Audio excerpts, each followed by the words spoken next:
Target naman ng Health Department na palakasin ang primary health care na bansa ngayong taon sa pamamagitan ng paglalagay ng National Ambulatory and Urgent Healthcare Center sa mga lugar na malayo sa mga ospital. Ay sa kagawaran, patatakbuhin ito ng Rural Health Center o Barangay Health Center ng mga LGU.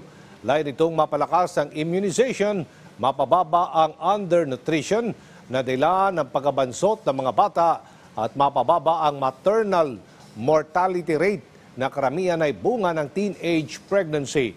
Target din ng DOH na maabot ang zero deaths dahil sa tuberculosis o TB at mapababa ang kaso ng HIV. Gagamit din ng teknolohiya sa ambulatory centers upang mailapit sa publiko ang specialty hospitals sa pamamagitan ng telemedicine.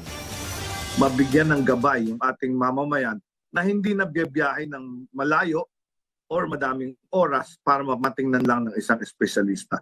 And of course, tuloy-tuloy yung mga proyekto na pinagagawa ng Pangulo, yung pagpatatayo ng multi-specialty center. In fact, meron na tayo sa Clark na iga-groundbreak this January at meron din tayong pinaplanong ospital na do-donate ng private sector dyan po sa Carmona, Cavite